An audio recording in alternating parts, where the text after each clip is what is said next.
You have already said that Kiev may negotiate with Russia after the failure of its provocation in the Kursk region, and before that, were there any prospects for a peaceful settlement of the situation? We have already talked about this many times. We have reached almost all the parameters of a possible peace agreement with government representatives in Kiev.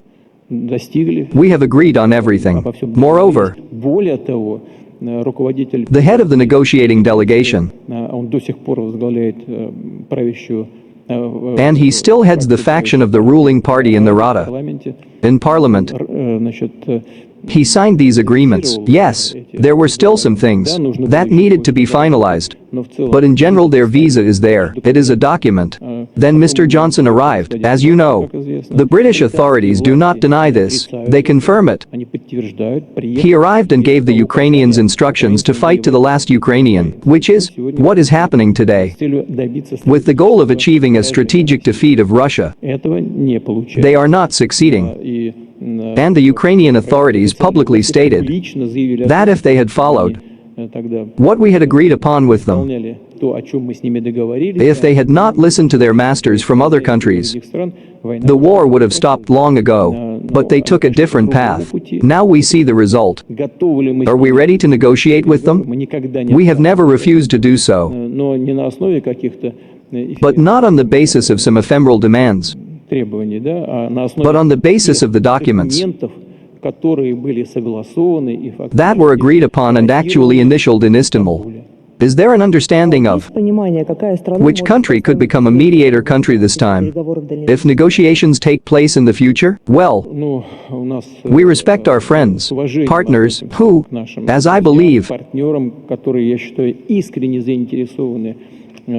are sincerely interested in resolving all issues related to this conflict. First of all, these are the People's Republic of China, Brazil, India. I am constantly in contact with our colleagues on this issue, and I have no doubt that the leaders of these countries, we have a trusting relationship with them. They sincerely strive to help understand all the details of this complex process, which, of course, I want to remind you, began with the coup d'etat in Ukraine in 2014. After all, that's where it all began. They tell us all the time about human rights, about some principles of international law that everyone must comply with, and what is an unconstitutional bloody coup d'etat? What is it? This led to the fact that part of the country's population did not agree with the results and with this coup in general. They began to fight for their rights. Everything ultimately resulted in today's conflict. These are the reasons, but they prefer not to remember this. But we know the reasons. And, of course, we will protect our interests and the interests of those people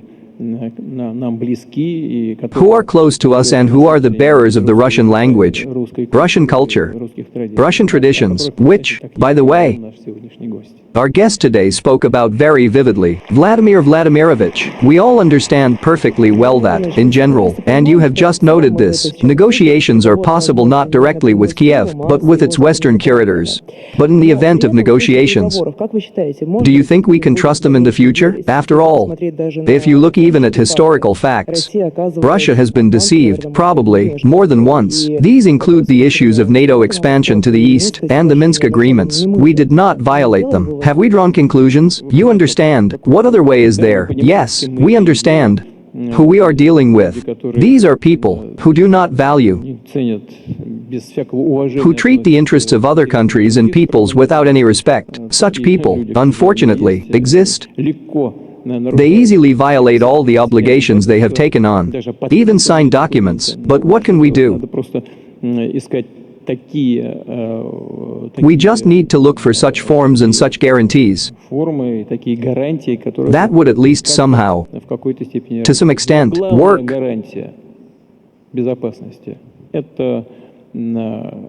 But the main guarantee of our security is the growth of the economy and military potential of the Russian Federation itself. These are reliable and stable relations with our partners and allies. You said that we failed to reach an agreement in Istanbul with the mediation of President Erdogan, but in fact, we managed to reach an agreement. That is the whole trick. This is also evidenced by the signature of the head of the Ukrainian delegation, which initialed this document, which means that the Ukrainian side was generally satisfied with the agreements reached. This document did not enter into force only because the Westerners did not give them the order to implement it, and the elites of the United States, the elites of some European countries had a desire to achieve a strategic defeat of Russia. They thought that they would now take advantage of the situation and bring Russia to its knees, dismember it, or do something else that they were planning to do. They thought that manna from heaven would fall upon them at any moment, that they would now achieve their strategic goals, which they had been striving for, perhaps, for centuries or decades. These are the reasons. Johnson came and told them, no need. You have got to fight to the last Ukrainian. That is why they are still fighting. Sometimes I get the impression that those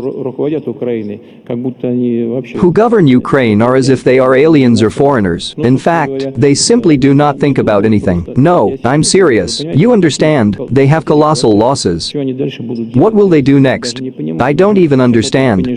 They need to lower the draft age again now, to recruit children, like the Nazis did in Germany, to create the Hitler Youth. But that won't solve the problem. This is such a total and widespread mobilization. Such a total mobilization is already taking place there, but their next step is to call up students for military service, and so on, completely bleed the country dry. I repeat once again, it seems that these are not their people. Actually, it's clear. The relatives of the members of the ruling elite mostly live abroad. They got on a plane and flew away, and that's the end of it. They don't think about the country.